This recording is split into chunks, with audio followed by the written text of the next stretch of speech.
오래간만에 왔죠? 잘들 계셨죠? 네, 형제 자매님들 새해 복 많이 받으시기 바랍니다. 네, 오늘 말씀은 창세기 32장입니다.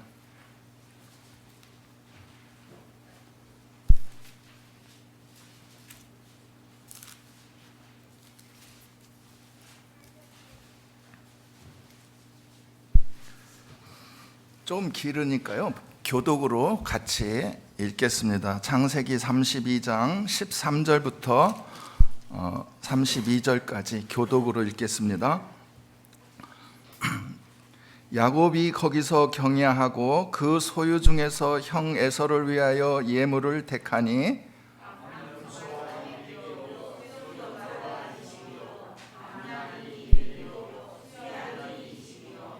전나는 약대 30과 그 새끼요, 암소가 40이요, 황소가 10이요, 암나귀가 20이요, 그 새끼 나귀가 10이라.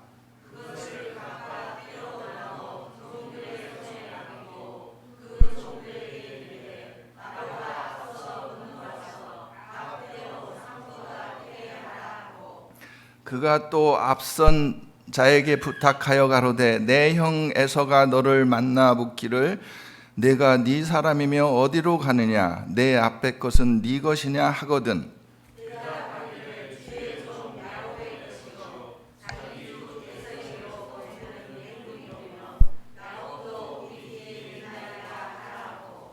그 둘째와 셋째와 각 때를 따라서는 가는 자에게 부탁하여 가로되 너희도 에서를 만나거든 곧 이같이 그에게 고하고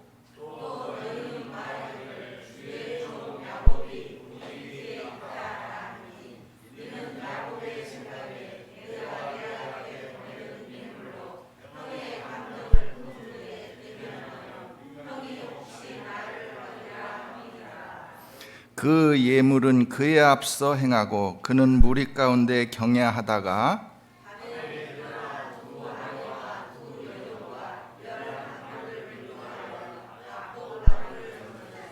그들을 인도하여 시내를 건네며 그 소유도 건네고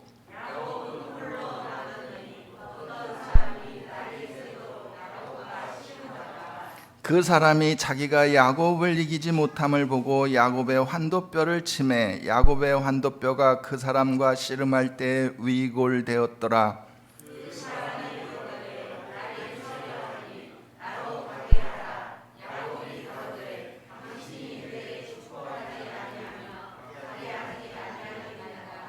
그 사람이 그에게 이르되 내 이름이 무엇이냐 그가 가로되 야곱이니이다.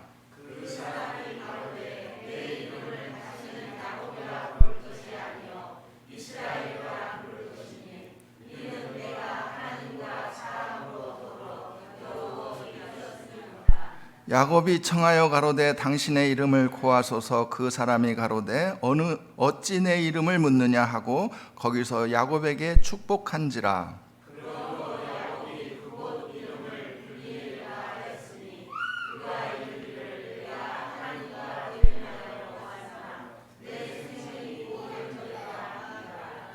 그가 분이엘을 지날 때 해가 돋았고 그 환도뼈로 인하여 절었더라.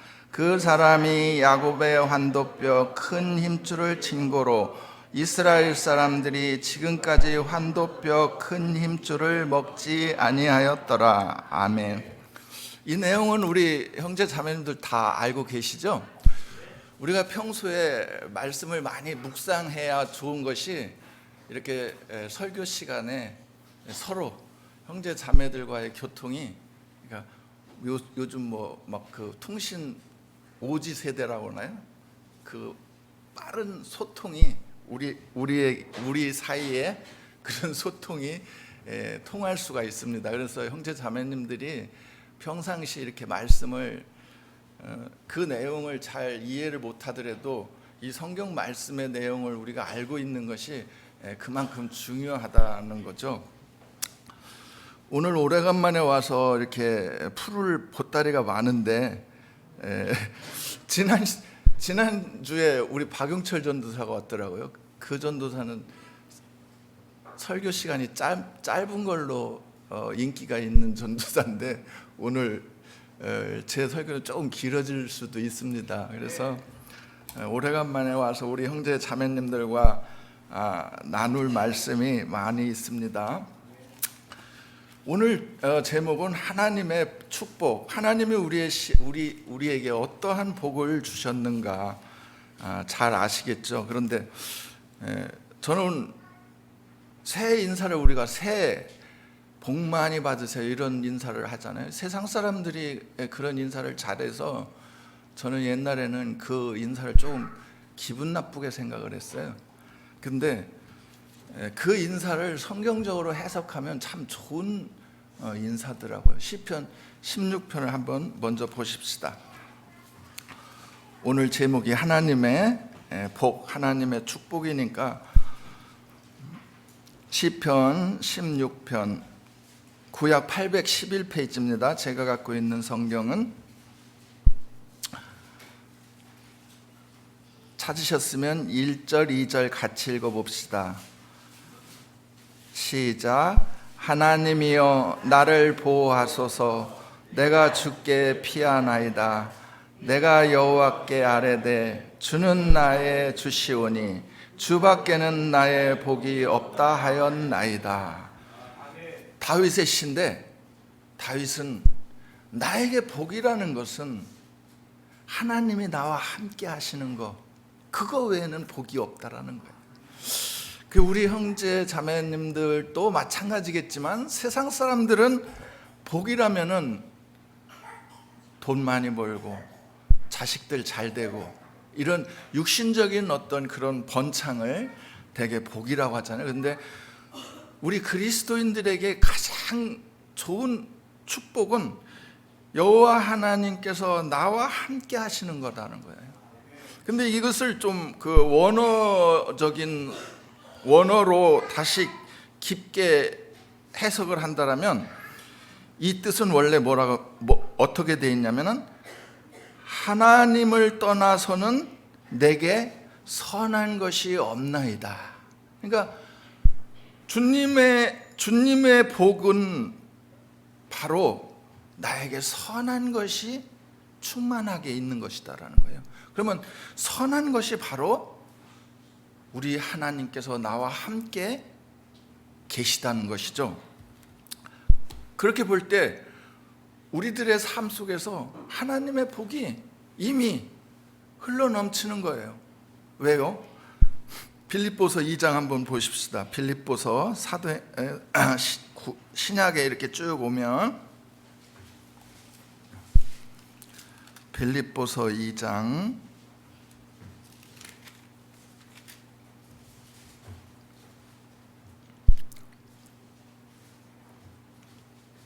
13절 같이 읽읍시다. 시작. 너희 안에서 행하시는 이는 하나님이시니 자기의 기쁘신 뜻을 위하여 소원을 두고 행하게 하시나니. 이제 구원받은 우리에게는 하나님께서 우리 안에서 행하신다라는 거예요.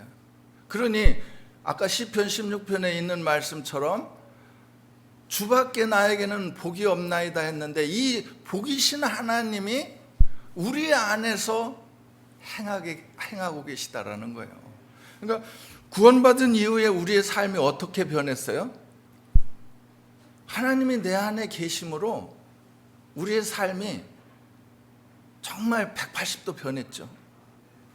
담배 피우던 사람이 끊으려고 하고, 술 잘 먹던 사람이 술도 끊으려고 하고, 술 한 잔 자유롭게 먹던 사람이 혹시 이 음식점에 형제 자매들 없나 눈치 보게 되고, 이렇게 우리의 삶이 서서히 변화되는 그런 현상들이 왜 있느냐?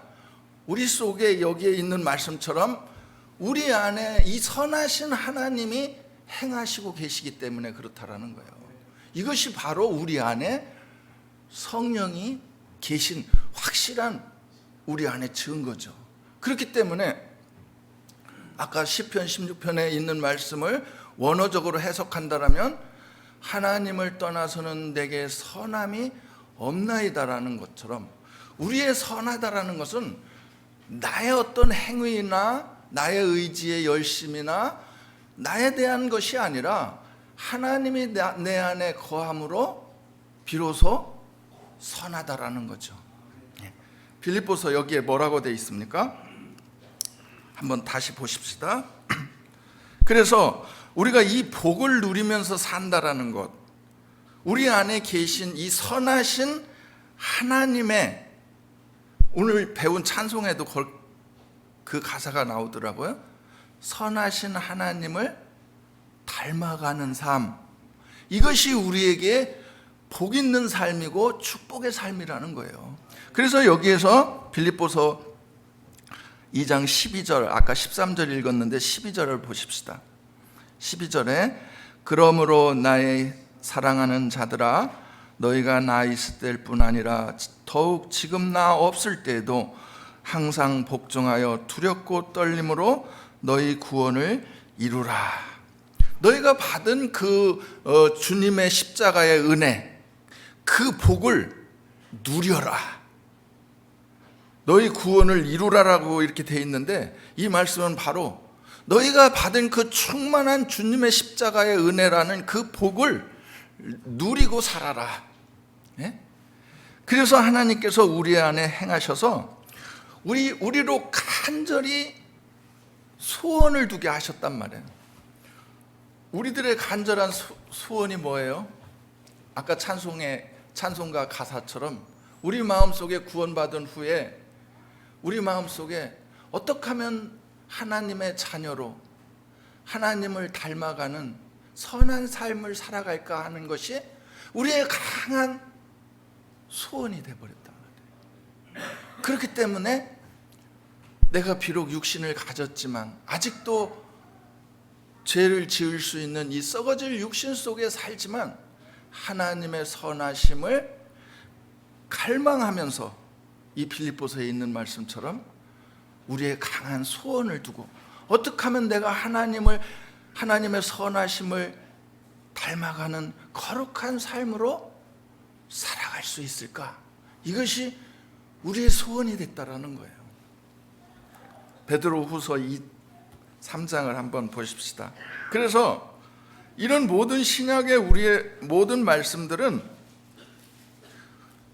이렇게 하나님이 우리 안에 함께 계셔서 우리와 함께 우리의 생명으로 함께 계시기 때문에 우리로 하여금 그렇게 하나님을 본받아 주님을 본받아 주님을 닮아가는 삶으로 살기를 간절히 소원하는 삶으로 변했다는 거예요. 비록 완벽하게 주님을 닮아가는 삶이 되진 않지만, 혹 여기 우리 형제들 중에 그런 사람이 있을 수도 있어요. 엊그저께 주말 금요일 저녁에 오랜만에 직원들하고 회식하고 술도 거나하게 먹고 노래방에서 이렇게 노래 한 곡 부르고 이런 세상 사람들과 어울리는 삶으로 살다가 여기 앉아있는 형제들도 있을 거란 말이에요.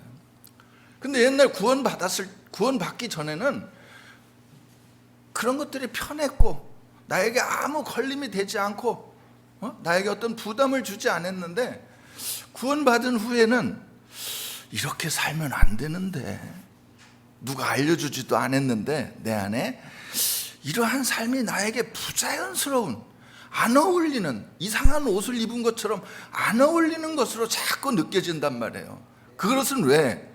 아까도 얘기했지만 우리 속에 하나님의 선하신 하나님이 우리와 함께 계시기 때문에 우리가 항상 하나님의 그 선하심을 따라 살고픈 강력한 소원이 우리로 하여금 그러한 삶으로 살아가게 하신단 말이에요. 그러면 그런 형제님이 오늘 여기 앉아 있더라도 너무 실망하지 말라는 거예요. 왜? 하나님이 주신 우리의 복은 그것을 극복하고 그것을 넉넉히 이기면서 우리가 하나님의 선하심을 쫓아 살아가게 하는 하나님의 능력을 우리에게 이미 주셨다라는 거예요. 베드로후서 3장 11절 12절 같이 읽어봅시다. 시작. 이 모든 것이 이렇게 풀어지리니 너희가 어떠한 사람이 되어야 마땅하뇨. 거룩한 행실과 경건함으로 하나님의 날이 임하기를 바라보고 간절히 사모하라. 그날에 하늘이 불에 타서 풀어지고 체질이 뜨거운 불에 녹아지려니와. 앞에 내용이 뭐냐면은 말세, 주님이 오실 날이 가까울수록 세상 사람들이 우리를 조롱한다라는 거예요. 야, 그 십자가를 네가 믿냐? 예수님이 정말 죽은 자 가운데서 살아나신 것 같냐? 우리의 신앙을 세상 사람들은 조롱하게 돼 있어요. 그래서 사도 바울이 고린도전서 1장에 보면은 그리스도를 믿는 이 복음이 세상 사람들에게는 미련한 것이요 구원을 얻는 우리에게는 하나님의 능력이라고 그러셨거든.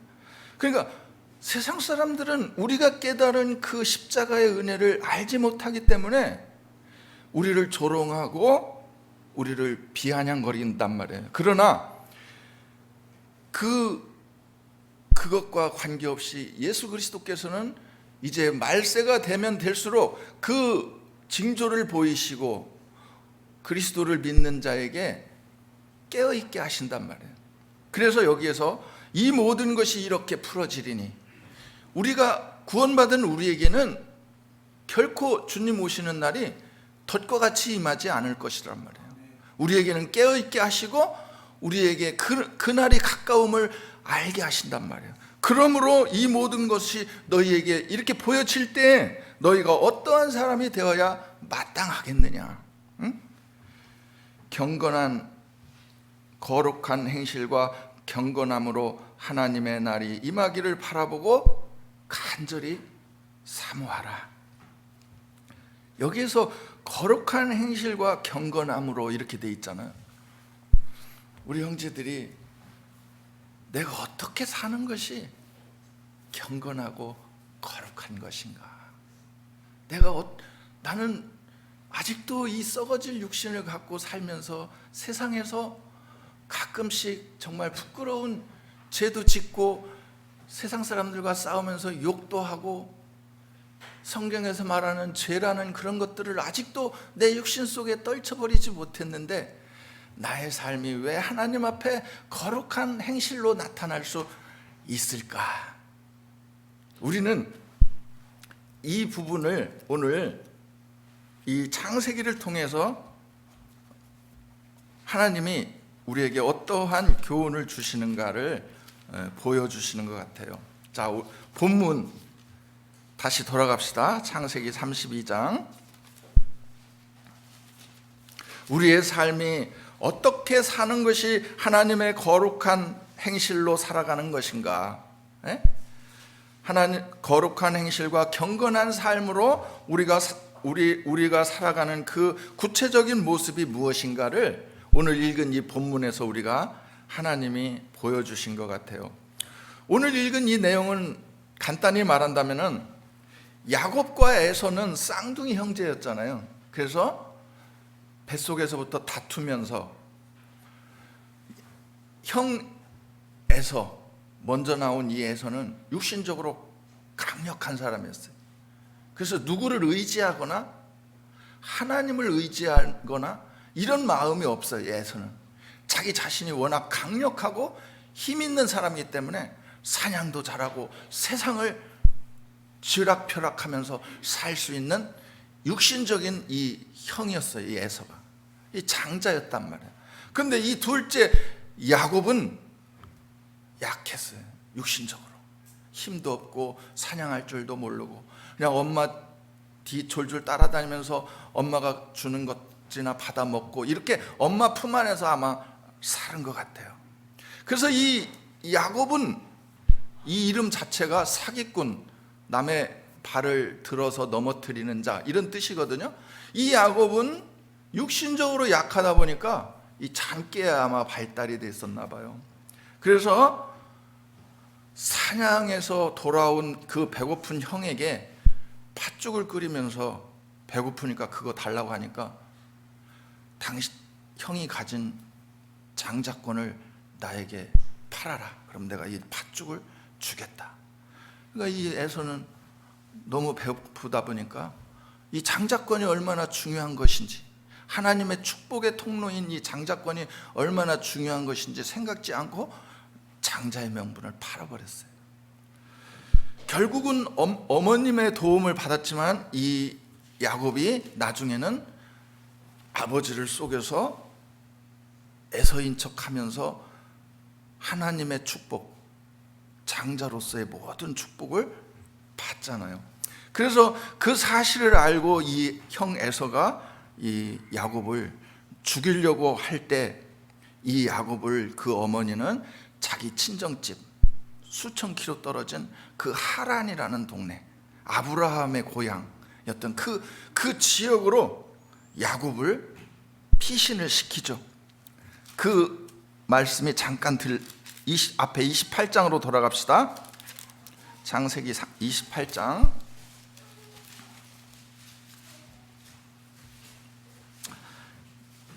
야곱이 비로소 이제 집을 떠나서 형 에서를 피하여, 자기를 죽이려고 하는 에서를 피하여 이제 고향을 떠나는 장면입니다. 13절 보십시다. 창세기 28장 13절.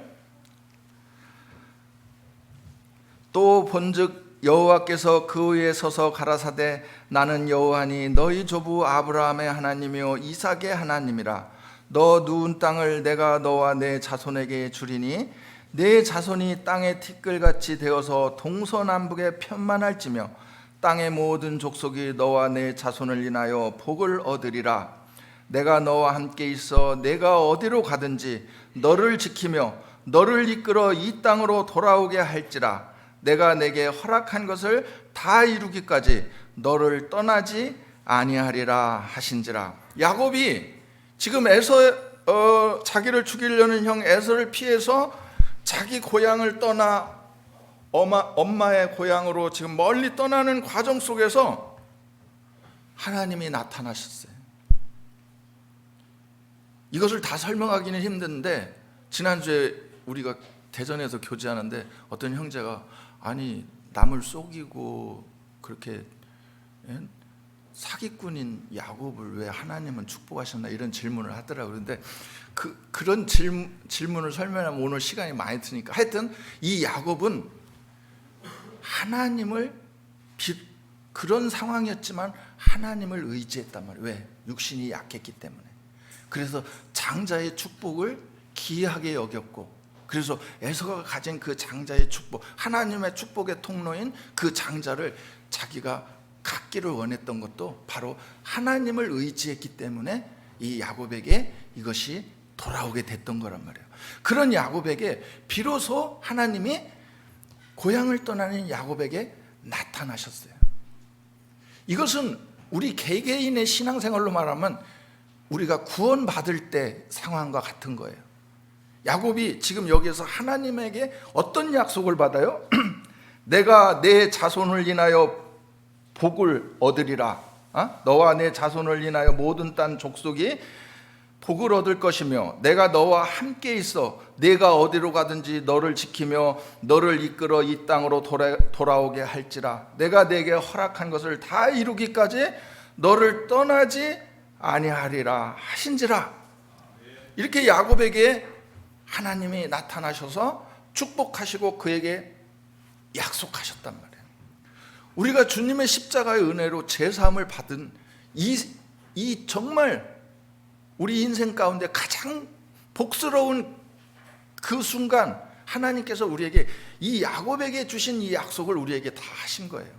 내가 어디를 가든지 내가 너를 지킬 것이며, 우리 주님은 우리에게 이제 영생을 주시고 영원한 세계로 우리를 인도하시고 우리와 항상 영원토록 함께 하시겠다라는 그 약속을 우리에게 주시는 거예요. 그래서 이 야곱은 하나님을 이렇게 처음 만나서 거기가 갑자기 야곱이 잠자다가 이렇게 하나님을 만나게 됐는데, 이 야곱이 거기서 무엇을 깨달았느냐?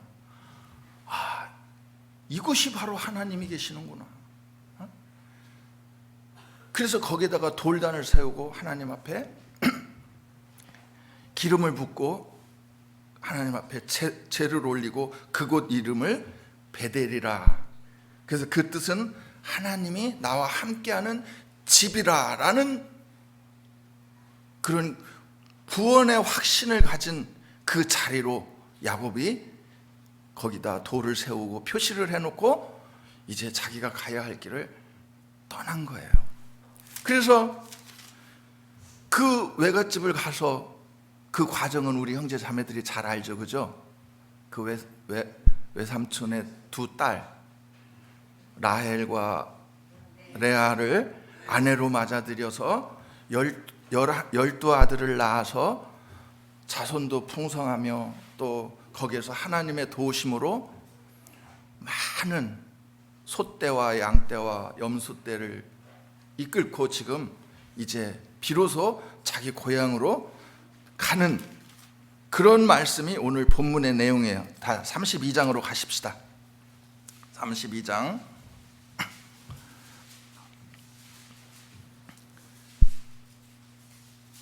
야곱이 그 길을 진행하더니 하나님의 사자들이 그를 만난지라. 야곱이 그들을 볼 때에 이르기를 이는 하나님의 군대라 하고 그 땅 이름을 마하나임이라 하였더라. 야곱이 세일 땅 에돔 들에 있는 형 에서에게로 사자들을 자기보다 앞서 보내며 그들에게 부탁하여 가로되 너희는 이같이 내 주 에서에게 고하라. 주의 종 야곱이 말하기를 내가 라반에게 붙여서 지금까지 있었사오며 내가 소와 나귀와 양떼와 노비가 있사오므로 사람을 보내어 내 주께 구하고 내 주께 은혜 받기를 원하나이다 하라 하였더니.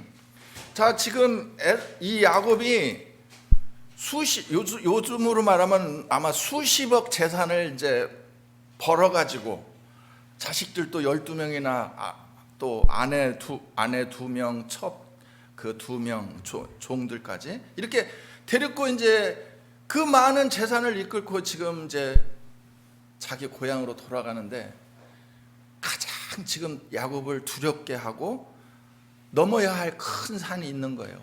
자기를 죽이려고 하는 이 에서를 극복해야 되는데 이 에서를 어떻게, 자기를 죽이려고 달려들 텐데 어떻게 이 에서의 마음을 돌릴 수 있을까?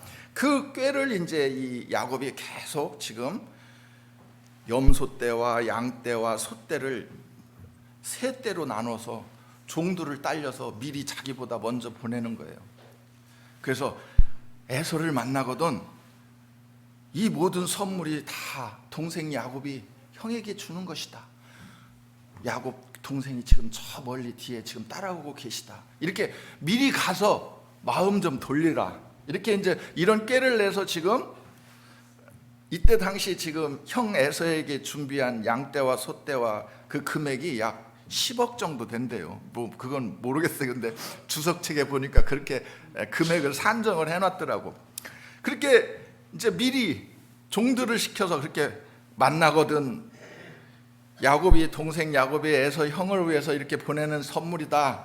또 그 동생이 저 뒤에서 지금 오고 있는 중이다. 이렇게 미리 종들을 보냈는데 6절을 보십시다. 6절. 사자들이 야곱에게 돌아와 가로되 우리가 주인의 형 에서에게 이른즉 그가 400인을 거느리고 주인을 만나려고 오더이다.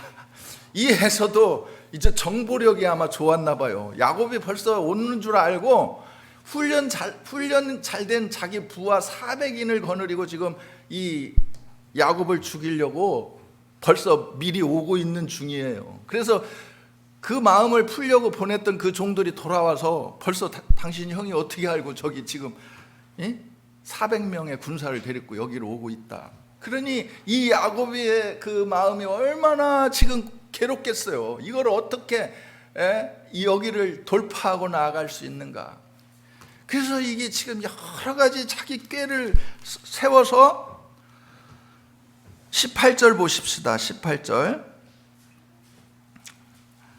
마지막으로는 그렇게 종들을 보내서 에서를 설득하고 그렇게 해도 안 되면은 이제 도망가려고 자기들의 자녀와 아내들을 미리 야복강으로 건너서 미리 보내고 자기는 홀로 남아서 마지막은 도망가야 되니까, 그래서 또 싸우더라도 자기 자식들과 아내는 미리 보내고서 자기 종들과 함께 마지막에서는 에서가 죽이려고 달려들 때는 싸우려고까지 이렇게 준비한 상태에서 지금 야곱은 혼자 홀로 얼마 남지 않는 그 에서를 만날 생각에 두려움과 그 떨림으로 새벽을 보내고 있는 거예요. 그러니까 그 마음이 얼마나 괴롭고 이것을 어떻게 이 문제를 해결해야 되나. 그럴 때 어떤 사람이 나타났어요. 나중에 나오지만 하나님이 육신에 쓴 인간으로 변화하셔서 야곱에게 나타나신 거예요. 그래서 24절을 보십시다. 24절 같이 읽으실까요? 25절까지 시작. 야곱은 홀로 남았더니 어떤 사람이 날이 새도록 야곱과 씨름하다가 그 사람이 자기가 야곱을 이기지 못함을 보고 야곱의 환도뼈를 치매 야곱의 환도뼈가 그 사람과 씨름할 때 위골되었더라. 야곱도 하나님인 줄 알았나 봐요. 이 인간을 막 이겨먹으려고 막 씨름을 한 거예요. 그러니까 야곱은 아마 이 에서 형의 문제를 해결할 수 있는 그 모든 생각을 막 짜고 있는 거란 말이에요. 하나님께 또 막 이렇게 이걸 애걸하는 거예요. 이거를 좀 해결해 달라고 이 씨름했다라는 게 아마 그런 것 같아요. 그러니까 안 놔주니까 하나님이 야곱의 환도뼈, 지금 이 골반뼈와 이 대퇴부뼈 연결된 그 뼈란 말이에요. 그 뼈가 부러지면은 일어설 수도 없고 서 있을 수도 없고 힘을 쓸 수가 없는 거예요. 왜? 밑에서 받쳐줘야 되는데 그게 부러져 버리니까. 그래서 그게 이 척추로 올라가는 좌골신경통이 이렇게 연결돼서 이렇게 지나가는 뼈인데 그 뼈가 위골되었다라는 거예요. 아주 으스러졌는데 야곱은 일어설 수도 없고 이제 거의 엉금엉금 기다시피 할 수밖에 없는 상태가 된 거예요. 27절을 보십시다. 26절. 그 사람이 가로되 날이 새려하니 나로 가게 하라. 야곱이 가로되 당신이 내게 축복하지 아니하면 가게 하지 아니하겠나이다.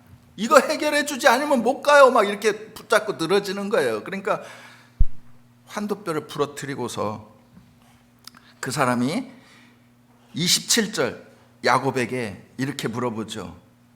그 사람이 그에게 이르되 내 이름이 무엇이냐? 그가 가로되 야곱이니이다. 그 사람이 가로되 내 이름을 다시는 야곱이라 부를 것이 아니요 이스라엘이라 부를 것이니 이는 내가 하나님과 사람으로 더불어 겨루어 이기었음이니라. 근데 여기에 약간의 오류가 있는 것 같아요. 원래 이 이스라엘이라는 뜻은 뭐냐면은 칠판 안 쓸게요. 이스라, 히브리어로 이스라는 주도하다, 통치하다. 엘이라는 것은 하나님이라는 뜻이거든요. 하나님이 통치하다, 하나님이 주도하다, 하나님이 이끄신다, 이런 뜻이란 말이에요. 그래서 이사야서 52장에 보면 이스라엘 백성에게 가장 큰 복음의 말씀이 너희를 하나님이 통치하시는도다. 이런 하나님이 통치하시는 나라, 그 복된 나라가 이스라엘이란 말이에요. 그래서 이스라엘이라는 뜻은 하나님이 이끄신다, 하나님이 주도하신다, 통치하신다라는 뜻이에요. 그런데 여기에서 하나님과 겨루어 이기었다라는 뜻이라고 이렇게 잘못 주석이 달린 것 같아요. 그런데 여기의 뜻은 뭐냐면은 야곱의 이름을 이스라엘이라는 이름으로 하나님이 여기 환도뼈를 부러뜨리면서 바꿔주시는 이유는, 야곱이라는 뜻은 뭐예요? 지금까지 누구에게도 져서는 안 되는, 이겨먹으려고 했던 자, 하나님까지 이겨먹으려고 막 씨름하면서 놔주지 않던 야곱, 그래서 사기꾼, 이런 이름을 이스라엘로 바꿔준 거예요.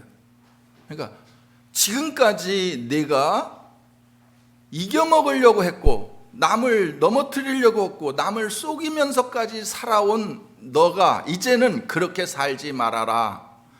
이제 이스라엘이라는, 즉 하나님이 내가 너를 이끌고 내가 너를 주도하고 내가 너를 통치하겠다. 그러므로 나를 따르는 삶으로 살아라. 이런 의미로 이렇게 바꿔주신 거예요. 그래서 거기에 이유를 그렇게 단 거예요. 야곱이라 부를 것이 아니오 이스라엘이라 부를 것이니 이는 내가 하나님과 사람으로 더불어 겨루어 이기었음이라. 지금까지는 싸워서 이겨먹으려고 했던 야곱이라는 그 이름을 버리고 이제 완전히 하나님을 의지하는 하나님께서 통치하시고 하나님이 다스리시는, 하나님이 주도하시는 삶으로 살아가라. 이렇게 바꿔주신 거란 말이에요.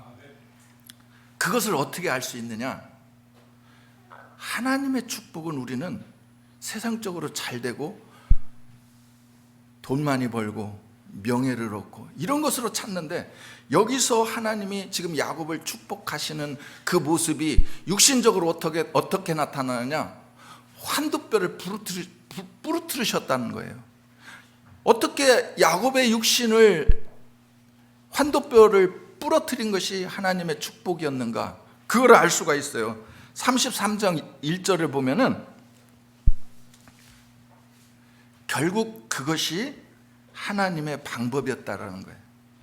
야곱이 눈을 들어보니 에서가 400인을 거느리고 오는지라. 그 자식들을 나누어 레아와 라헬과 두 여종에게 맡기고 여종과 그 자식들은 앞에 두고 레아와 그 자식들은 다음에 두고 라헬과 요셉은 뒤에 두고 자기는 그들 앞에 나아가 몸을 7번 땅에 굽히며 그 형 에서에게 가까이 하니. 4절 같이 읽읍시다. 에서가 달려와서 그를 맞아서 안고 목을 어긋맞기고 그와 입맞추고 피차 우니라. 이게 하나님의 방법이었다는 것이 참, 여기에 우리 교훈이 있는 거예요. 하나님의 축복이 왜 야곱의 환도뼈를 부러뜨리는 것이 그게 고난이고 축복이 아니라 저주 같은데, 야곱의 환도뼈를 부러뜨림으로써 지금 결과가 어떻게 됐어요? 야곱은 형 에서를 향해서 어떠한 도전하려고 하는 마음이나 도망가려고 하는 마음이나 자기 생각과 방법으로 그 어려움을 모멸하려고 했던 그 마음들이 이제 다 허사가 돼버린 거예요. 왜? 환도뼈가 부러뜨려서 힘을 쓸 수가 없어요. 그러니까 미리 야복강 나루터를 간 자식들과 철을 불러서 자기 뒤에다가 도열시키고, 에서가 400인을 데리고 지금 죽이려고 왔는데 땅에 7번 자기가 조아리면서 형에게 자기의 잘못을 용서해달라고 진짜 낮아진 마음으로 완전히 포기된 상태, 이제 힘을 쓸 수 없고 엉금엉금 길 수밖에 없는 이 야곱은 그렇게 에서에게 나아갈 수밖에 없었던 거예요. 그럴 때 에서의 마음이 180도 바뀌어서 측은지심, 그러한 동생을 바라볼 때 죽이려고 달려왔지만 목을 어긋맞기고 그와 함께 입맞추고 피차 울었다라는 거예요. 이게 하나님 방법이었단 말이에요. 왜? 인간의 눈으로 볼 때는 환도뼈를 부러뜨리고 야곱이 하나님 앞에 징계를 받고 고난을 당한 것 같지만, 정말 그렇게 됨으로써 야곱이 완전히 자기를 버림으로써 에서의 마음이 돌려지고 자기의 모든 그 재산과 하나님이 주신 그 모든 복을 완전히 지키게 돼 있는, 빼앗기지 않는 그러한 해결의 방법이 바로 하나님이 야곱의 환도뼈를 부러뜨림으로써 이루어진 거란 말이에요. 이것은 우리 그리스도인의 삶에 정말 잘 설명된 하나님의 이 창세기의 이 말씀인 것 같아요. 로마서 10장에 보면은 전에 기록한 모든 말씀은 우리의 교훈을 위함이다라는 거예요. 야곱의 삶은 바로 우리의 삶이었단 말이에요. 왜? 구원받기 전에 우리의 삶이었어요. 왜? 누구한테 져서는 안 돼. 인간의 삶의 방법은 생존 경쟁이야. 누구한테 져서는 안 돼. 상대방을 때려 눕혀야 내가 살 수 있는 사람이었단 말이야. 누구 하나 넘어뜨려야 내가 사는 거예요. 이런 생존 경쟁, 양육강식의 삶에서 살던 내가 주님의 십자가의 은혜를 깨닫고 나서 완전히 내 자신을 버리고 주님의 십자가의 은혜를 따라 하나님을 의지함으로써 살아가는 우리의 모습, 이것을 지금 야곱을 통해서 보여주는 거란 말이에요. 자, 로마서 6장으로 가십시다.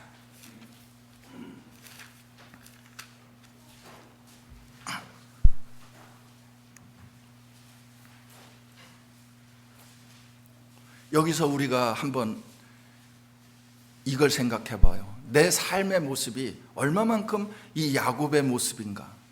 야곱에게 분명히 자기 고향을 떠날 때, 처음 떠날 때 하나님의 약속이 뭐였어요? 네가 어디를 가든지, 네가 어느 곳에 있든지 내가 너를 지킬 것이며 너에게 약속한 것이 이루기까지 내가 너를 떠나지 아니할 것이다 라는 이 하나님의 약속을 까마득히 잃어버리고 창세기 32장에 자기 깨와 자기 생각과 자기 방법대로 그 에서의 문제를 해결하려고 하고, 그런 온갖 분주한 그 야곱의 삶의 모습들이 바로 우리의 삶의 모습이 아닌가.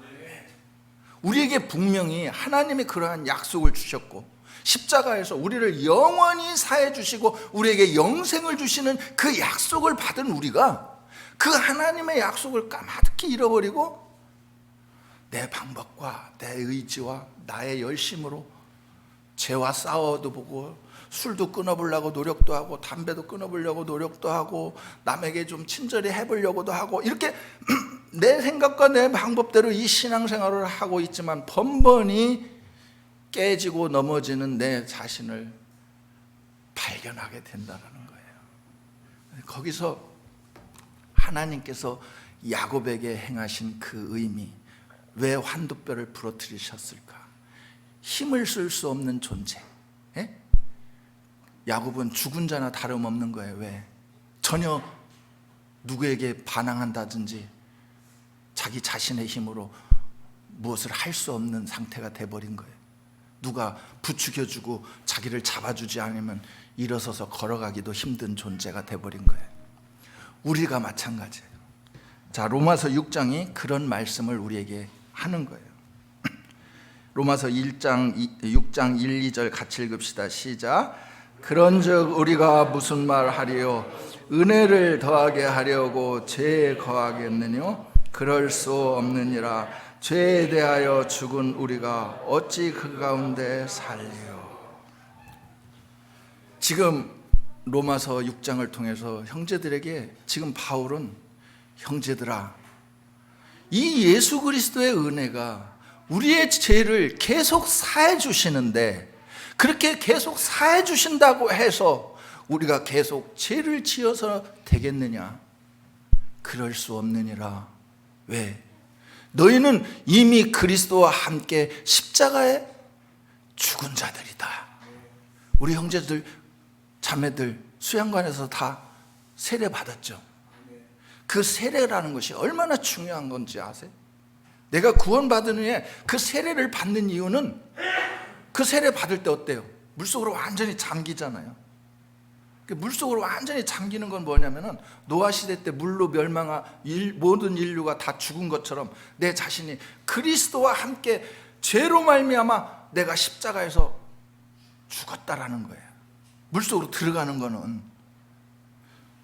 고린도후서, 여기 로마서 6장 잡으시고 그 뒤로 고린도후서 5장을 한번 보십시다.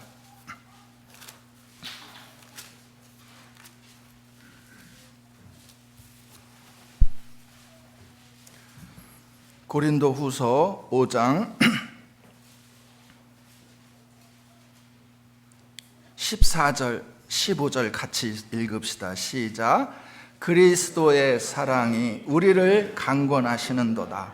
우리가 생각컨대 한 사람이 모든 사람을 대신하여 죽었은즉 모든 사람이 죽은 것이라. 저가 모든 사람을 대신하여 죽으심은 산 자들로 하여금 다시는 저희 자신을 위하여 살지 않고 오직 저희를 대신하여 죽었다가 다시 사신 자를 위하여 살게 하려 함이라. 여기에 이렇게 돼 있잖아. 모든 사람을 대신하여 우리 주 예수 그리스도께서 대신 죽었으니 우리 모두가 죽은 것이라. 그래서 우리가 세례 받을 때 그리스도와 함께 내가 십자가에 못 박히는 그 의미가 여기 있는 거예요. 주님께서 우리를 위하여 십자가에 못 박히셨는데 그것을 하나님의 말씀을 통하여 다시 살펴보니까 그 십자가는 주님이 달려야 하는 십자가가 아니라 내가 달려야 하는 십자가였음을 발견하는 거란 말이에요. 그래서 그 주님이 우리를 대신하여 한 사람이 십자가에 못 박혔지만 거기에는 나도 달려있다라는 사실을 발견하는 거예요.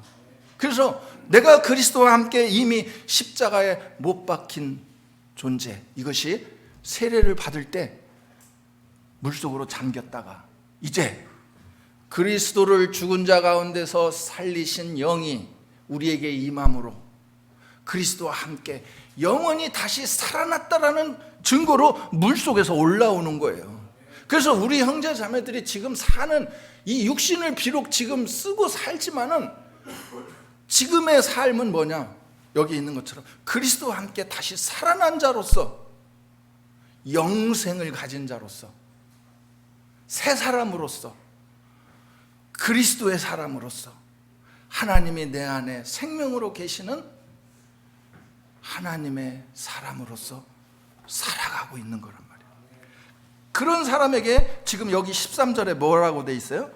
저가 모든 사람을 대신하여 죽으심은 산 자들로 하여금 다시는 저희 자신을 위하여 살지 않고 오직 저희를 대신하여 죽었다가 다시 사신 자를 위하여 살게 하려 함이라.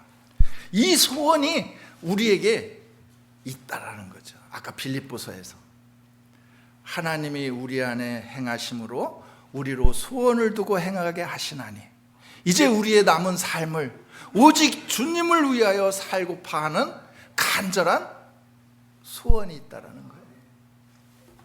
그런데 로마서 7장을 보십시다.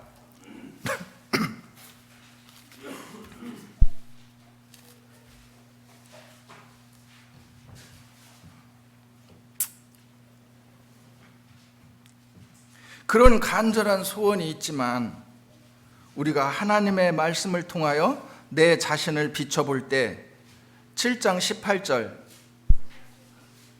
19절 같이 읽읍시다. 시작. 내 속 곧 내 육신에 선한 것이 거하지 아니하는 줄을 아노니 원함은 내게 있으나 선을 행하는 것이 없노라. 내가 원하는 바 선은 하지 아니하고 도리어 원치 아니하는 바 악을 행하는도다. 우리 형제들이 이 사실을 구원받기 전에 알았어요? 몰랐죠. 지금 사도 바울이 자기 간증해요. 구원받고 나서 하나님 말씀 앞에서 나를 비춰보니까 나에게는 선한 것을 하고 싶은 간절한 소원이 있지만 내 육신에는 선한 것을 만들 수 없는 존재임을 깨달았다라는 거예요. 그래서 여기에 보면은 원함은 내게 있으나 선을 행하는 것은 없노라. 내가 원하는 바 선은 하지 아니하고 도리어 원치 아니하는 바 악을 행하는도다. 오라 나는 곤고한 자로다. 내 자신을 하나님의 진리의 말씀으로 나를 비춰볼 때 나는 이런 자였다. 영원히 죽을 수밖에 없는 하나님 앞에 선하다는 것을 조금도 내보일 수 없는 나 같은 이런 존재를 오라 나는 곤고한 자로다. 영원히 죽을 수밖에 없는 존재임을 하나님의 말씀을 통하여 우리가 깨닫게 되는 거예요. 그 다음 말씀이 뭐예요? 우리 주 예수 그리스도에게 감사하리로다. 이 환희가 바로 터지는 이유가 뭐냐? 그런 우리를, 나 같은 이런 사람을, 이런 존재를 주님께서 영원히 살리시기 위하여 그 십자가의 고난, 우리가 질 수 없는, 육신으로는, 인간으로는 감내할 수 없는 그 십자가의 고난을 지시고 우리의 죄를 사해 주셨다는 사실이에요. 그 여기서 우리가 주님의 십자가의 은혜를 어디서 만나게 되느냐? 매일매일의 삶 속에서 내가 가장 낮아졌을 때, 오라 곤고한 자로다, 나는 정말 하나님 앞에 벌레만도 못한 존재입니다. 이런 나 같은 존재를 위하여 하나님께서 이 육신을 쓰시고 오셔서 그 십자가의 고난을 당하신 그 십자가의 은혜가 나를 강권할, 아까 고린도후서 5장에 있는 말씀처럼 나를 강권하는 거죠. 내가 어떤 고난과 세상의 어려움이 있더라도 그 십자가의 은혜를 생각하면 그것을 다 이기고도 넘치는 그 십자가의 은혜를 발견하는 거예요. 그렇기 때문에 우리 형제들의 삶 속에서 이것이 점점 하나님의 말씀을 내가 풍성히 아는 만큼 내 자신을 부인하고 주님을 따를 수 있는 거예요. 우리 여러분들이 그 신앙생활의 어떤 그 맥을 이렇게 잡으면 돼요. 예수님이 하신 말씀에 누구든지 나를 따르려거든 자기 십자가를 지고 날마다 자기를 부인하며 자기 생명을 미워하며 나를 쫓을 것이니라. 이게 여기에 다 들어있는 거 아니에요.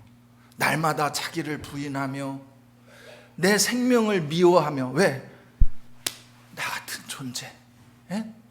매일매일의 삶 속에서 형제들이 깨닫는 거 아니에요? 이런 이 썩어질 육신 속에서 지금 영원히 죽을 수밖에 없는 이 나 같은 존재. 형제들이 회사에서나 집에서나 사회생활에서 순간순간 깨닫는 모든 것들이 담겨져 있는 거예요. 자매와 말다툼하고 싸우면서 뒤돌아서면 이 옹졸한 놈, 그런 것 하나 내가 용납할 수 없는 존재인가?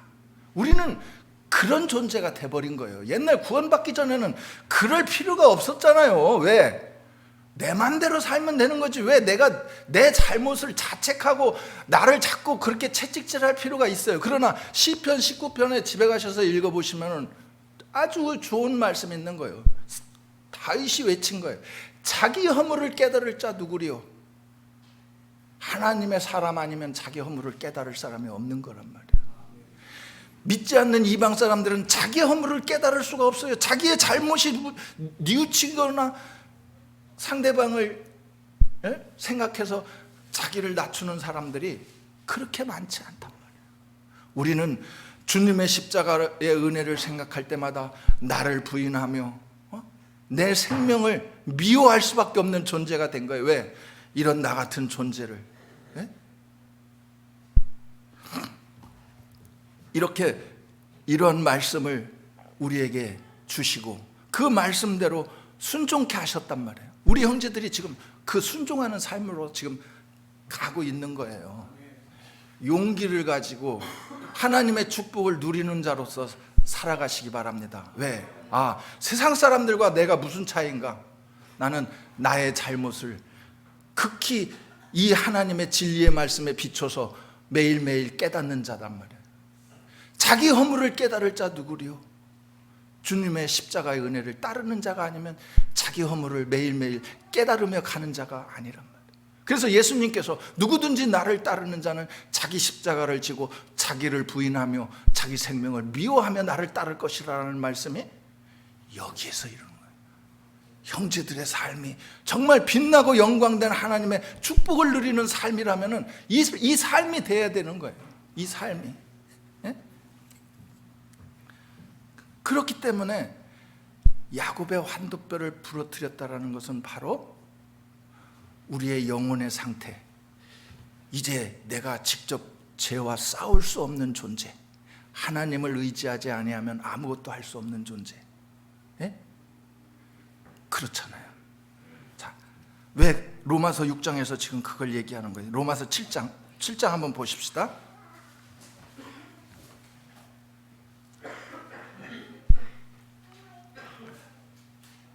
9절 10절 같이 읽읍시다. 시작. 전에 법을 깨닫지 못할 때는 내가 살았더니 계명의 이름에 죄는 살아나고 나는 죽었도다. 생명에 이르게 할 그 계명이 내게 대하여 도리 사망에 이르게 하는 것이 되었도다. 지금 사도 바울은 하나님의 진리의 말씀을 깨닫기 전에는, 즉 이 말을 간단하게 바꾸면 우리가 구원받기 전에는 내가 살았더니 구원받은 이후에 하나님의 계명의 말씀 앞에 서니까 나는 죽었도다. 그러니까 하나님의 이 계명의 말씀은 나를 날마다 죽이는 거예요. 이게 뭐냐면은 구약에서 우리에게 보여주시는 가장 포인트가 뭐냐면은 이스라엘 백성이 성전에 가서 날마다일 수도 있고 죄를 지을 때마다 성전에 가서 어떻게 해요? 어린 양을 끌고 가죠. 그죠? 레위기 1장에 보면은 어린 양을 끌고 가가지고 자기 죄를 그 어린 양 머리 위에 안수를 하면서 제사장 앞에서 자기 죄를 자복하고 이 죄를 이 양에게 뒤집어 씌우잖아요. 그래서 제사장이 약 1m 가까이 되는 긴 날카로운 칼을 본인에게 쥐어주면 그 어린 양을 찔러 죽여야 된단 말이에요. 우리 자매님들이나 형제님들이 오늘날의 우리의 예배의 모습이, 오늘 예배의 모습이 그런 거라면 한번 봐봐요. 오늘 내 죄를 자복하고 내가 대신 양을 찔러 죽인다고 봐봐요. 그것이 닭 한 마리 잡기도 땀을 뻘뻘 흘리면서 잡는데, 예? 양 잡는다는 게 그게요. 그러니 그것을 찌르면서 잡을 때 그 사람이 느끼는 그 부담과 그 찔림이 뭐겠어요? 이거 내가 이렇게 죽어야 되는데, 예? 성전의 제사가 바로 그런 역할을 했던 거예요.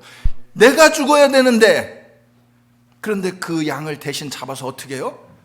살을 발라 기름과 콩팥에 덮인 기름 다 발라내고 온몸을 다 해체시켜서 뼈도 발라내고 골수까지 다 발라내서 그 번제단에다가 홀라당 태워버리잖아요. 홀라당? 이 전라도 말인가 충청도 말인가 몰라도 홀라당 태워버리잖아요. 이게 번제인데 이게 하나님 앞에 거룩한 제사가 된 거예요. 자, 우리의 삶의 모습을 바로 여기에 빗댄 거란 말이에요. 우리 형제 자매들이 이제 진리의 말씀 앞에서 날마다 내 자신이 그렇게 홀라당 태워지는 거란 말이에요. 계명의 말씀이 내게 이르지 아니할 때는 내가 살았더니 계명의 말씀이 내게 이름에 나는 죽었도다. 하나님의 계명의 말씀이 나를 매일매일 죽이는 거예요. 그 번제단에서 그 홀라당 태우는 번제의 모습처럼. 그러면서 여기 10절에 있는 말씀은 생명에 이르게 할 그 계명의 말씀이 왜 나를 죽였느냐? 죽은 자 가운데서 살아나신 그리스도의 그 새 생명 가운데 우리가 다시 살아나서 그를 쫓아 행하게 하려 합니다라는 거예요. 우리가 다시 주님과 함께 영원한 생명 가운데 살아난 자로서 새 사람으로서 생명의 길을 가게 하기 위하여 날마다 내 자신을 주님의 십자가의 보혈로 그 십자가의 은혜를 바라보면서 내 자신을 그 십자가에 함께 못 박는 그런 삶으로 인도하시는 이유는 죽은 자 가운데서 살아나신 부활하신 그 주님을 따라 새 생명으로 새 사람으로 살아가라. 아까 야곱의 이름을 이스라엘로 바꿔준 것처럼 지금까지는 내 생각과 내 방법과 내 힘으로 내 꾀로 남을 넘어뜨리면서 이기면서 살아왔지만 이제부터는 내가 주도하는 삶으로, 하나님이 주도하는 삶이 뭐예요? 십자가의 은혜가 나를 주도하는 거예요. 십자가의 은혜가 나를 어떻게 주도해요? 주님의 은혜를 생각할 때. 골로새서나 빌립보서나 에베소서에 그런 말이 무수히 나오잖아요. 누가 내게 불쾌하게 했을지라도, 누가 내게 죄를 범하면 그리스도 예수가 너희를 용서하신 같이 너희도 서로 용서하고, 이렇게 항상 그 주님의 십자가의 은혜 속에서 우리의 삶을 전복시킨단 말이에요. 예? 이것이 우리의 삶 속에서 가야 할 길이란 말이에요. 가야 할 길. 예? 가야 할 길. 죄라는 것이 헬라어로 하마르티아인데, 하마르티아라는 말이 뭐냐면은 화살이 관역에 꽂히지 않고 빗나가다, 이런 의미를 가졌는데, 그걸 구체적인 행동으로 말한다면, 인간이 자기가 가야 할 길을 분명히 알매도 불구하고 그곳으로 곧장 가지 아니하고 자기가 가는 길을 잃어버리고 중간에서 엉뚱한 곳에 헤매고 있는 상태, 이게 하마르티아인데 이게 죄라는 뜻이에요. 우리의 삶 속에서 이제 분명히 우리가 가야 할 곳이 보인단 말이에요. 왜? 우리 주님의 십자가의 은혜 속에서 하나님의 사람으로서 하나님이 통치하시는 그 순종의 삶으로 우리가 가야 하는, 우리가 반드시 가야 할 길이 보이는데도 우리가 엉뚱한 곳에서 육신적인 세상의 것에 빠져서 뱅뱅 도는 것, 그게 우상 숭배, 엉뚱한 곳에서 헤매는 것. 그렇기 때문에 우리 형제들의 모든 삶이 이제 번제의 삶이 되어버렸어요. 그것은 거룩한 삶이란 말이에요. 내가 왜 거룩하냐? 내가 주님을 사랑함으로 말미암아 주님의 계명의 말씀으로 통하여 날마다 하나님 앞에 번제로 드리는 거예요. 그래서 사도 바울이 나는 날마다 죽노라, 날마다 죽노라라고 한 사도 바울의 이면에는 뭐냐? 날마다 죽고 날마다 주님의 새 생명 가운데서 새 생명으로 살아난 자로서 산다라는 얘기예요. 네?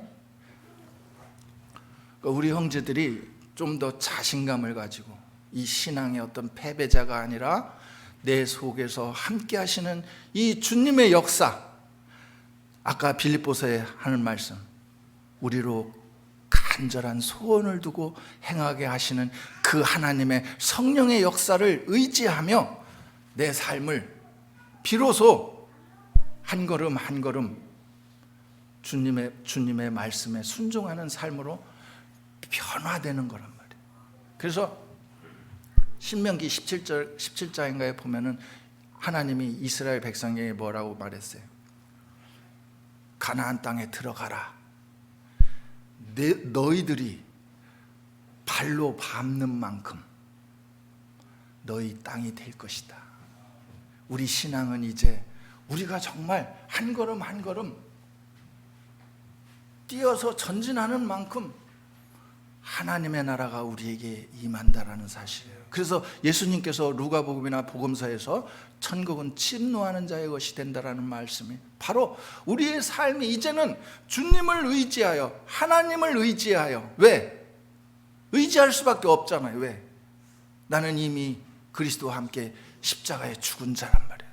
하나님께서 환도뼈를 으스러뜨린 자가 되어버렸어요. 힘을 쓸 수 없는 자가 되어버렸다. 하나님의 은혜와 하나님의 도우심이 없이는 살아갈 수 없는 존재가 되어버렸다. 그래서 주님의 은혜가 아니면 살아갈 수 없는 존재. 그래서 우리의 마음속에는 항상 다윗이 시편에서 읊은 그러한 찬송이 있는 거예요.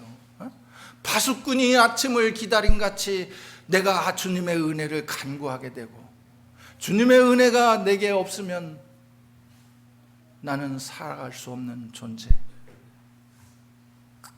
그 자리에 서 있는 거라. 그것이 축복의 자리고 하나님이 주신 복의 자리란 말이에요. 그래서 이 복이 우리 형제 자매들의 삶 속에서 정말 흘러넘치는 거예요. 이것을 우리는 놓치고 산단 말이에요. 아까 야곱이 막 그 하나님의 약속과 그 복을 까마득히 잃어버리고 자기 방법대로 그냥 형 에서의 그 문제를 해결하려고 새벽까지 잠도 못 자면서 이렇게 분주하게 했던 것처럼 우리 삶이 하나님을 의지하지 않고 내 방법과 내 생각과 나의 뜻대로 하려고 할 때는 그런 모습이 되는 거예요. 우리를 이제는 주님의 십자가로 말미암아 내 자신을 주님과 함께 기꺼이 십자가에 못 박게 하시고 이제 당당히 그리스도와 함께 새 생명 가운데 새 사람으로서 살게 하시는 거예요. 그게 로마서 6장에서 여러분들이 잘 아는, 집에 가셔서 6장, 7장을 한번 다시 보세요. 자, 6장 4절을 보십시다. 그 말씀이 그대로 여기에 기록되어 있죠. 로마서 6장 4절에 보면은 그러므로 우리가 그의 죽으심과 합하여 세례를 받음으로 그와 함께 장사되었나니 이는 아버지의 영광으로 말미암아 그리스도를 죽은 자 가운데서 살리심과 같이 읽읍시다. 시작. 우리로 또한 새 생명 가운데 행하게 하려 하심이라. 예. 여러분의 삶은 이제 육신의 삶이 아니란 말이에요. 영적인 삶이요, 하나님의 새 생명 가운데서 살아가는 새 사람으로서의 삶이다. 그래서 로마서 8장에 이런 말씀이 있어요. 로마서 8장으로 건너갑시다.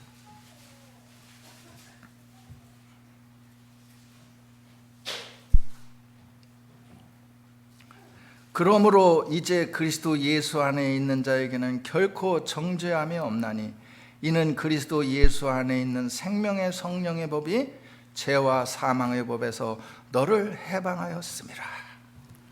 이제 우리에게는 매일매일 하나님 앞에 번제로 태워지는 거룩한 삶으로 내 자신을 처리하기 때문에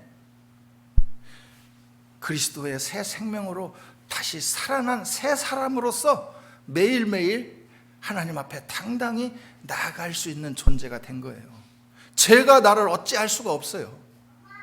막말로 어제 라이트클럽 가서 막 취하고 술 먹고 막 여자들하고 놀고 이랬다고 합시다. 우리 형제들 중에 그런 사람이 여기에 지금 앉아 있어요.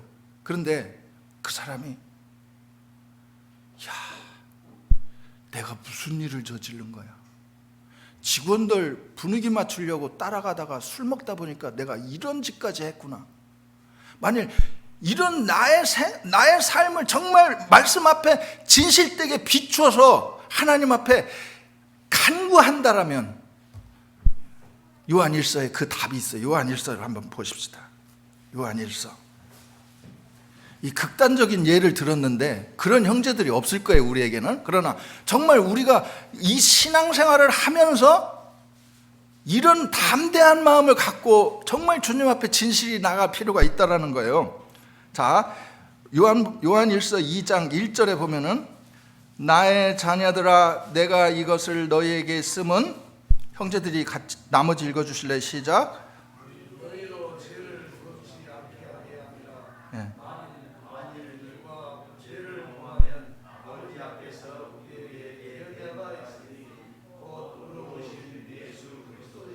예, 지금 요한일서에서는 우리의 신앙이 실패했을지라도 지금 이것을 북돋아 주는 거예요. 형제들아, 내가 이 말씀을 너희에게 지금 편지로 써서 보내는 것은 너희가 죄를 범치 않게 하려 함이라. 이 말씀을 쓰는 것은 그러나 혹 너희 중에 누가 어떠한 죄를 범해서 지금 실족하고 넘어져 있다라면은 그 자리에서 넘어져 있지 말고 다시 일어나서 주님으로 나아가라. 왜?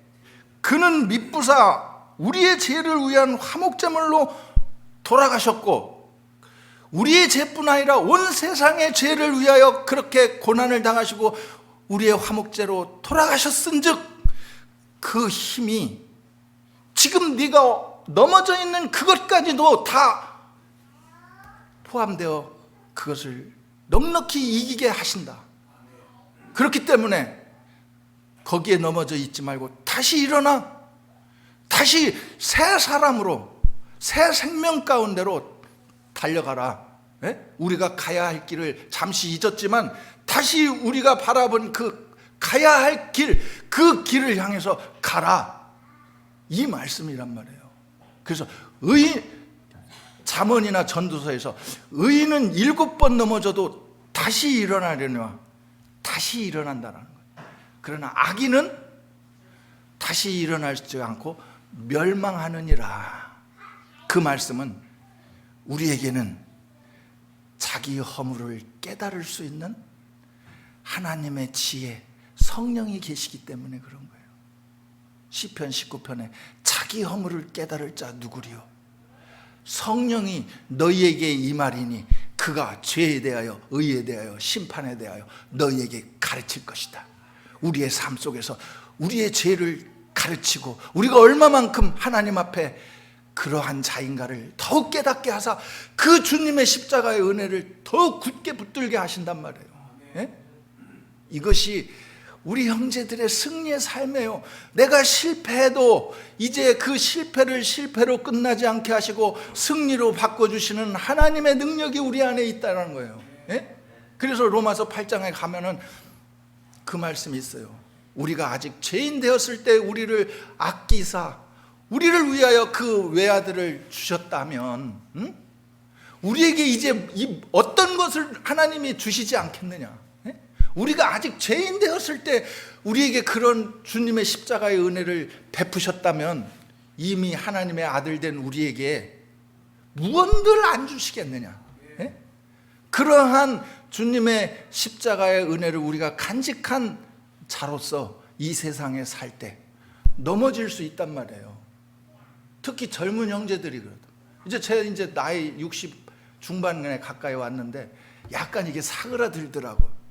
육신적으로 어떤 정욕이 사그라드니까 죄에 대해서 약간의 안식이 찾아오더라고요. 근데 몸이 괴로워져요. 예? 이제 겉사람이 후패하니까 무릎도 아프고 허리도 더 아프고, 예? 뭔가 이게 늙어가는구나.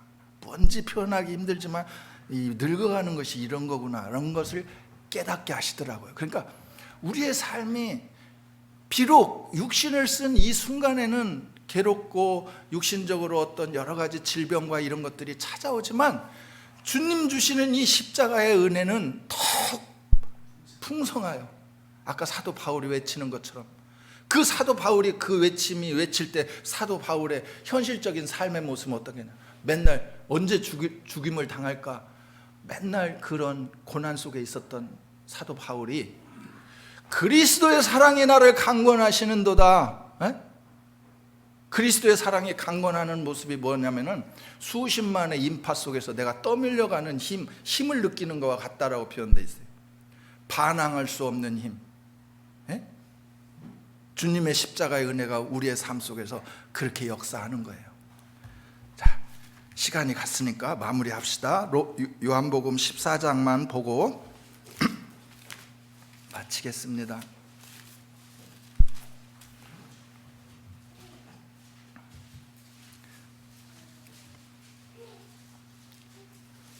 요한복음 14장 21절 같이 읽읍시다. 요한복음 14장 21절 같이 읽읍시다. 시작. 나의 계명을 가지고 지키는 자라야 나를 사랑하는 자니 나를 사랑하는 자는 내 아버지께 사랑을 받을 것이요 나도 그를 사랑하여 그에게 나를 나타내리라. 주님을 사랑하고 주님을 따르는 삶이라는 것은 그의 계명을 지키는 것이다라는 거예요. 그의 계명을 우리가 어떻게 지킵니까? 하나님이 우리에게 보여주신 그 구약의 번제가 그거란 말이에요. 우리는 날마다 죽는 존재가. 왜? 진리의 말씀이 나를 비춤으로써 내 육신은 하나님을 기뻐하시게 할 수 없는 것이구나. 로마서 8장에 그 말이 있어요. 육신으로는 하나님을 기쁘시게 하지 못하나니 기쁘시게 할 수도 없고 순종할 수도 없느니라. 육신으로는. 그러나 그런 우리를 주님의 진리의 말씀 앞에 우리 자신을 처리하고 죽게 하시고 주님의 십자가의 은혜로 우리를 다시 새 생명 가운데 살게 하시는 그 하나님의 능력을 매일매일 삶에서 맛보게 하시는 거예요. 자, 다음 절 23절 같이 읽읍시다. 시작. 께서 대답하여 가라사대 사람이 나를 사랑하면 내 말을 지키리니 내 아버지께서 저를 사랑하실 것이요 우리가 저에게 와서 거처를 저와 함께 하리라. 아멘. 주님이 우리와 함께 하시고 하나님이 우리와 거처를 함께 하신다라는 거예요. 우리 이 여수 우리들 교회라는 이 공간이 이 건물이 하나님의 성전은 아니지만 이 작은 공동체 이 모임이 하나님의 거처가 되는 거예요. 하나님의 거처. 그래서 우리 형제들이 매일매일의 삶 속에서 이 공동체를 귀하게 여기고 이것이 곧 세상과 나와 구별된 거룩한 장소라는 사실을 형제들이 말해야 되는 거예요. 그래서 요한복음 15장 그 앞장에 보면은 너희가 나의 제자인 거로 너희가 세상 사람이었다면 세상이 너희를 사랑할 터이나 내가 너희를 택한 거로 너희는 세상의 미움을 받을 것이다. 그래서 세상 사람들이 우리를 이해하지 못하고 우리를 조롱하고 비난할 수밖에 없는 거예요. 야, 그걸 믿어? 예수를 믿는다고? 요즘 그런 시대란 말이에요. 그런데 그럴수록 우리 속에 간직한 이 주님의 귀하신 은혜를 생각하면서 우리가 이 교회라는 공동체 속에 있을 때 끊임없이 나의 거룩한 삶을 살 수 있는 하나의 울타리, 구별된 공간으로 하나님이 만들어 주셨다라는 거예요. 자, 히브리서 3장. 그래서 우리 형제들이 이 교회를 중심으로 해서 항상 이것을 생각하고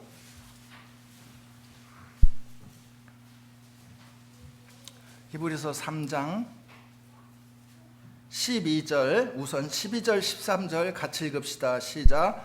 형제들아 너희가 삼가호 너희 중에 누가 믿지 아니하는 악심을 품고 살아계신 하나님에게서 떨어질까 염려할 것이요 오직 오늘이라 일컫는 동안에 매일 피차 권면하여 너희 중에 누구든지 제 유혹으로 강팍하됨을 면하라. 우리가 이렇게 교제하고 이 여수 우리들 교회라는 작은 공동체를 이루고 매일 권면하고 교회 속에서 함께 어우러져 이렇게 하나님의 말씀을 통하여 이루어 나가는 이유는 우리가 매일매일 죄로부터 죄의 유혹으로부터 강팍되어 이 믿음의 삶을 떠나지 않게 하려 함이다라는 거예요. 우리가 그래서 매일매일 우리가 살아계신 하나님에게서 떨어지는 자가 있을까 염려할 것이요 오직 오늘 지금이라고 말하는 순간순간 우리 형제 자매들의 모든 믿음의 삶을 돌아보고 함께 격려하며 함께 이 신앙을 이 교회라는 안에서 계속 이어지게 하는 거예요. 네. 그래서 14절에 보면은 14절 같이 읽읍시다. 시작. 우리가 시작할 때 확실한 것을 끝까지 견고히 잡으면 그리스도와 함께한 자가 되리라. 오늘 설교 전체가 뭐예요? 우리가 처음 굳게 잡은 거란 말이에요. 네?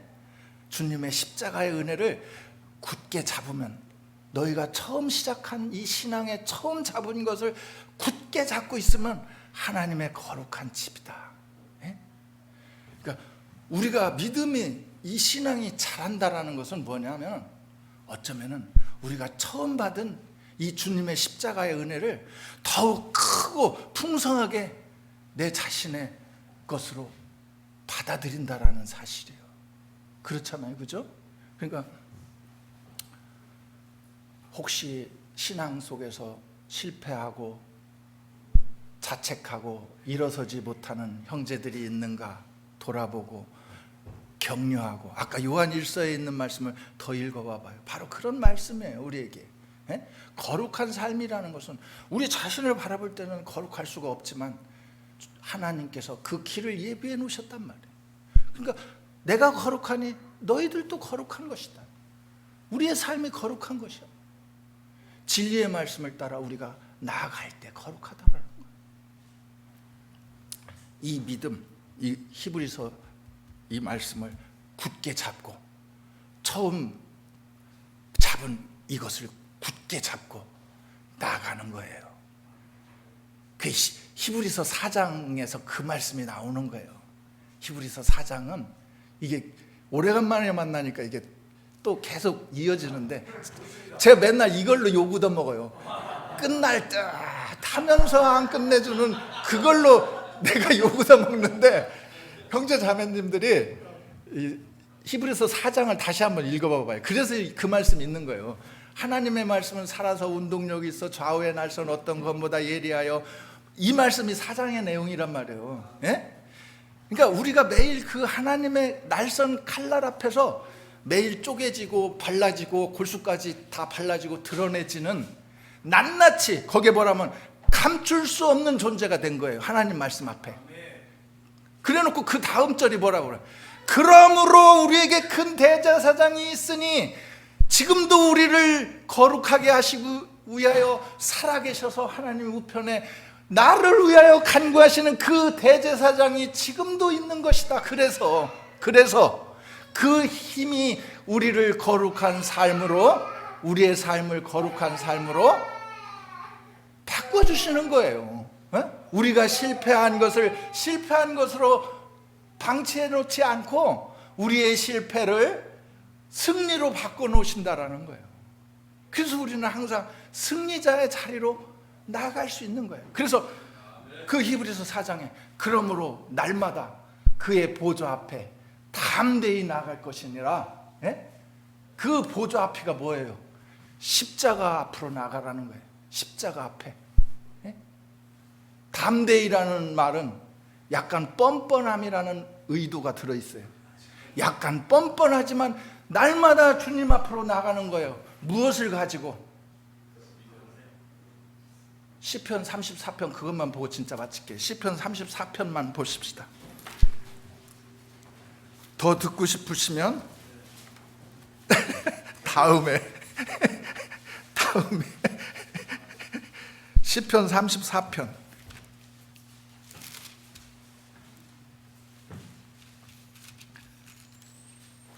아 32편을 먼저 보십시다.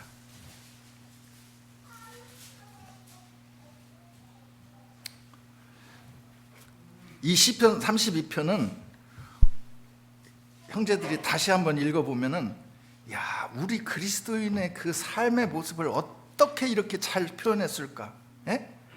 자, 허물의 사함을 얻고 그 죄의 가려움을 받은 자는 복이 있도다. 우리 형제 자매들이, 그죠?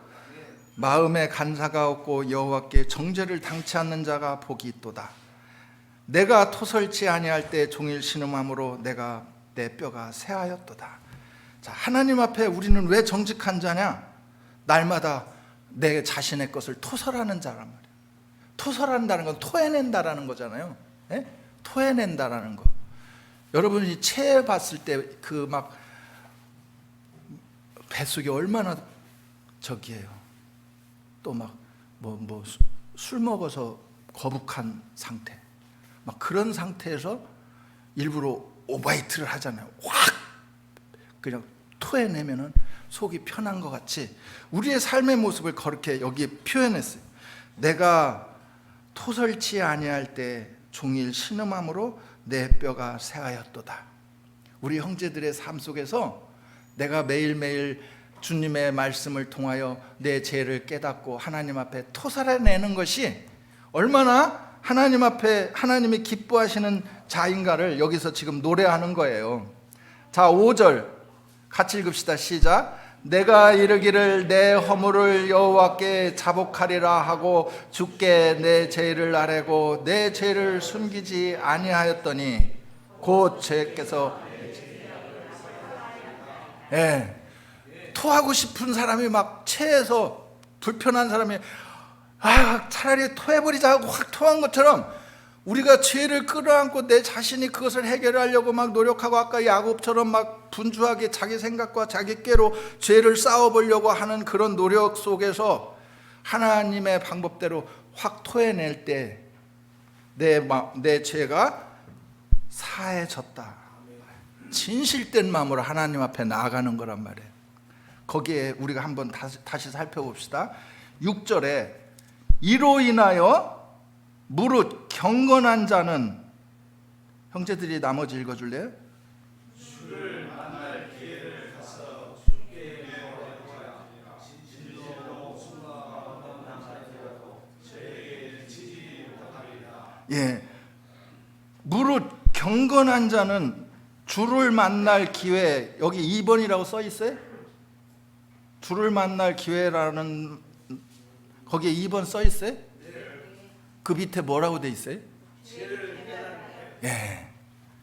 여기서 이게 이 원어를 보완적으로 이렇게 설명해 주는 거란 말이에요. 주를 만날 기회라는 것이 뭐냐? 죄를 깨닫는 거란 말이에요. 이 구약의 말씀이기 때문에 이렇게 설명이 돼 있어요.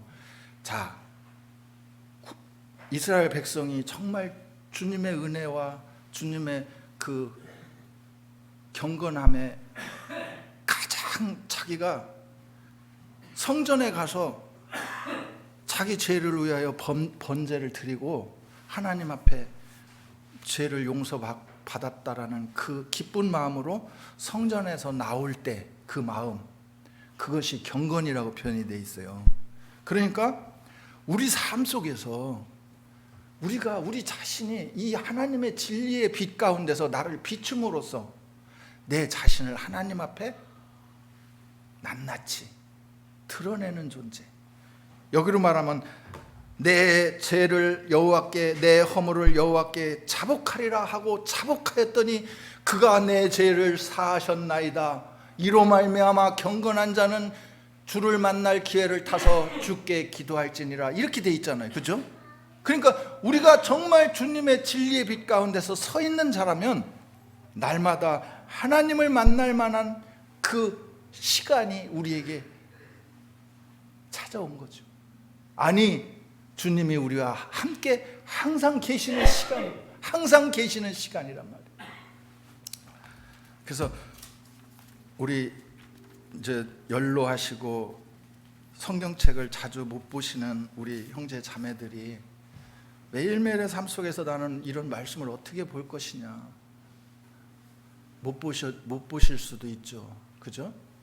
그러나 이런 예배에 참석하시고 또 이런 말씀 속에서 일요일날 어떤 말씀을 하나를 좋은 말씀이라도 골라서 이렇게 표시해 놓고서 그 말씀이라도 매일매일 보세요. 예?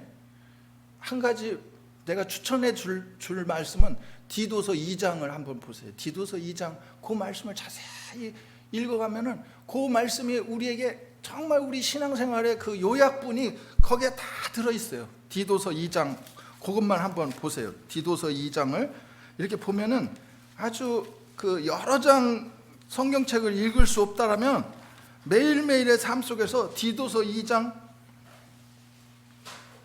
11절부터 마지막 절, 몇 절 안 돼요. 6절, 5절 뿐이 안 돼요. 5절.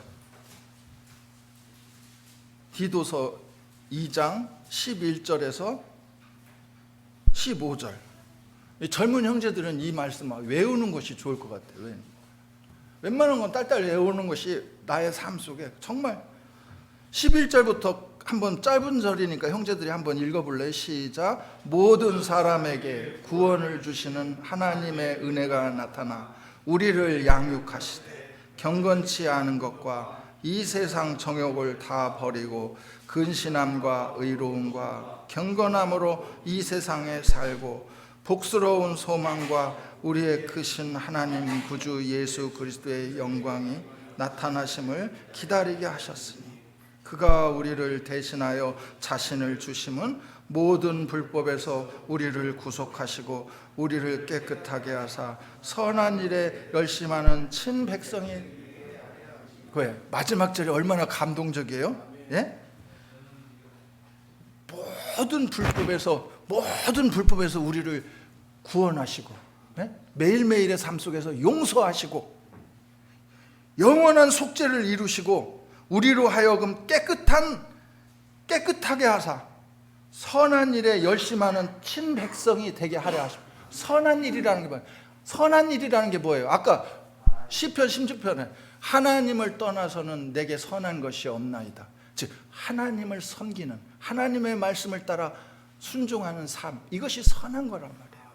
그래서 이 말씀을 매일매일 묵상하시면 그리스도인은 이 세상 정욕을 다 버리게 하시고 점차적으로 하나하나 버리게 하신단 말이에요. 갑자기 변하는 게 아니에요. 우리 자신이 그리스도의 십자가를 바라보면서 내가 기꺼이 하나하나 버리게 만드는 거예요. 다 버리고 근신함, 매사에 조심하는 삶이란 말이에요. 근신함, 운전도 조심하시고, 누가 내 차 막 이렇게 막 앞질렀다고 막 열받아서 또 앞으로 가고 막 이렇게 하지 말고 먼저 그냥 보내고 조심하고. 제가 어저께 우리 자매 홈플러스 가서 저기 시장 본 게 있다 그래서 갖다 줬는데 길거리가 한산하고 밤에라 차가 없더라고요. 그래서 중앙선을 침범해서 획 돌려서 이쪽으로 차댔더니 그게 카메라에 찍히더라고요. 그러니까 요즘은 참 이 감시 카메라들 많고 이래가지고 정말 운전도 조심해야 되고. 왜 우리 그리스도인은 그렇게 살아야 되느냐? 그렇게 하면 이거 딱지 10만 원 날라왔네. 거기에 마음이 또 쏠리고, 이 그리스도인의 이 삶에서 이 균형이 깨져버리는 거예요. 그런 생각들이 우리 자신을 자꾸 이 육신적인 생각에 사로잡게 만든단 말이에요. 그러니까 항상 우리 주님의 은혜를 생각하고, 사도 바울이 나는 오직 뒤는 쳐다보지 아니하고 그리스도 예수에게 잡힌 바 된 그것을 잡으려고 나도 쫓아가는 중에 있다는 그런 그 표대를 향해서, 화살이 그 관역에 명중하기 위해서 화살이 그걸 향해서 막 가듯이 우리의 삶이 그렇게 진리를 쫓아가는 거란 말이에요. 기도하십시다.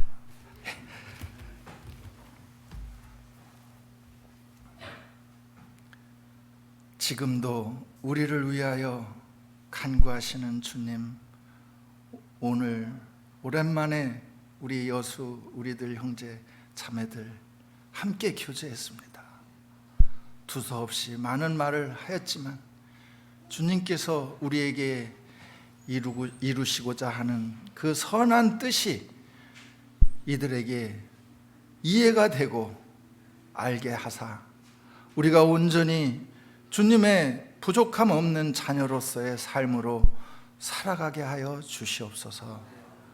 우리가 이 작은 모임을 통하여 주님을 더욱 깨달아 알게 하시고 주님을 믿는 것과 아는 일에 일치가 되어 주님이 우리에게 주신 그 사랑의 열매를 함께 드러내는 주님의 영광된 교회가 되게 하여 주시옵소서. 누가 말하려거든 하나님의 힘으로 공급받는 자같이, 누가 봉사하려거든 하나님의 힘을 공급받는 자같이 봉사라 하셨습니다. 우리의 모든 삶이 주님의 십자가의 은혜가 우리로 그 일을 감당케 하시고, 이 작은 우리를 위하여 십자가에 못 박히신 그 주님을 매일매일 순간순간 놓치지 않고 바라보며 영광된 우리의 남은 삶을 살아가게 하여 주시옵소서.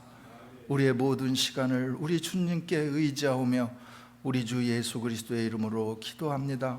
아멘.